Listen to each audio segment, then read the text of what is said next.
Let's go. Hello, my name is Nicole Czerniewski. I will be doing a sterile wound care today. So first thing I'm going to do, I'm just going to walk into the patient's room. I'm going to do some hand hygiene. I will introduce myself to the patient and I will use two identifiers to identify the patient correctly. I will raise the height of the bed to my waist level, my working level. The side rail of the bed on my opposite side is already raised, and here on my side it is down. I will also just put the table up for my working level. Next thing I'm going to do, just some more hand hygiene. I'm going to don on a clean pair of gloves, not sterile but clean, so that I can assess the dressing and the wound. So first thing I'm going to do is I'm actually just going to lay this down here. It's just an absorption pad, just to catch anything that might leak when we irrigate, when we take off the dressing, all that kind of stuff. So I take off the dressing, I look at it, I inspect, make sure to document what the dressing looks like and what the wound looks like. Next thing I'm going to do is I'm going to take this partially sterile cotton swab. So this part isn't sterile, but this part is. So what I'm going to do, I'm just going to throw this out, and I will be measuring the length, the width, the depth, and check for any tunneling. And I will also use this thing here to measure it as well, but for now, I will throw that out. I'm gonna take off my gloves. I'm gonna toss them away. Gonna do some hand hygiene. And I'm just gonna wipe the table down. Make sure that's okay. I will do hand hygiene again, and I will begin and I will open my sterile tray. So, making sure to open away from myself, and just I'm gonna set up also a little receptacle for my garbage. Right here is fine, so I don't have to reach over my sterile field. Now, I'm opening my dressing tray away from myself, being mindful of the forceps that are in here as well. Only touching the 1-inch borders. Move this over, and I will just lay this here. Once I lay this here, I'll pick it back up, because I do need to put this on. Only touching the 1-inch borders.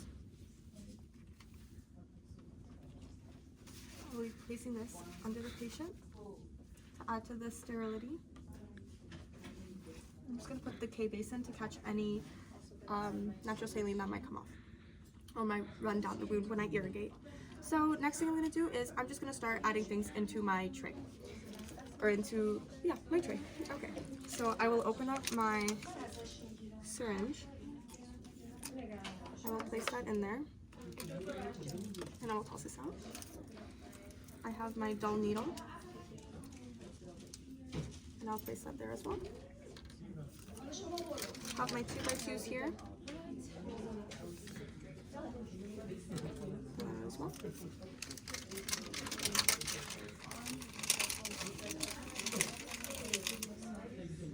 4x4. Toss that as well. I have my abdominal pad here. I'll just place like that. I can throw that out as well. Now I have my suture kit that has some scissors in there. That's all we need from here. So I'm just going to place it like that. Making sure to not touch anything to this here, because this is still sterile. So I can move this like this, because it hasn't touched anything outside. Okay, so I'm gonna just toss this away. Now what I will do, I will add some ribbon. So invert it, making sure not to touch the tips. Okay. And I will just cut a little bit.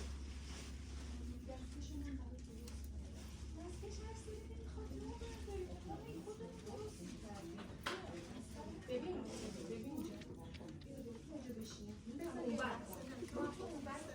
will cut that, and then I will pretend that the entire thing didn't just come out. Okay. Then I will add my normal saline. First thing I want to do though is to just pour out a little bit to cleanse the rim here, and the same side I will be just pouring it. It's okay if it just goes on top of the ribbon cloth, because that's what we're going to be saturating anyways. what we're gonna do now is we've got all this prepared. Now I am ready to do my sterile gloves. Now what I will do is I will just do hand hygiene again, just to make sure you can never do hand hygiene too much. I will open up this here, trying my very best never to turn my back away. So I can touch the inside of the glove at this point with my non-sterile hand, just like that. Now I can touch just like this. And I will, once I put these on, I will 100% keep my arms above my waist. I'm just gonna place this here just to make sure that nothing is contaminated. Now I can begin. So, first thing I'm gonna do is I'm just gonna draw up some saline solution so that I can irrigate the wound.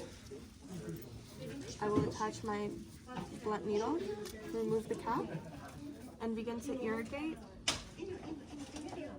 in a zigzag motion, top to bottom. Now I can just cap this here, and I will dispose of this here later in the sharp spin. For now, I will just continue, and I will actually dry the wound. So I will take my 2x2 from top to bottom, just like that. I can drop right there.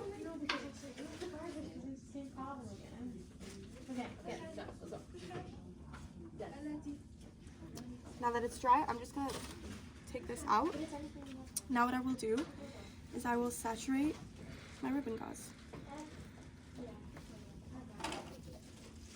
I'm gonna squeeze some of the liquid out. Using my forceps, my sterile forceps, I will just wrap this around, just like so.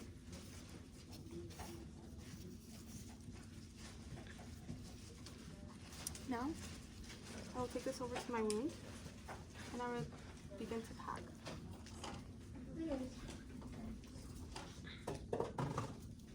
Not too tightly, but not too loose as well. We don't want to restrict blood flow, but we also want to make sure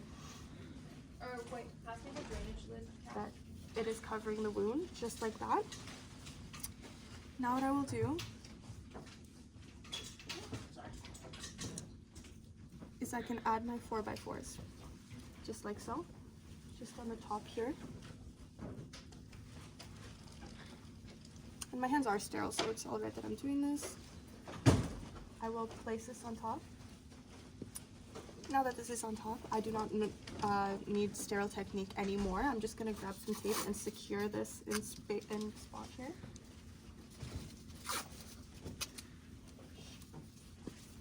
Just like that, and the patient is all right. What I'm gonna do next, I'm just gonna dispose of this in the sharp spin to make sure that there isn't any hazardous needles anywhere.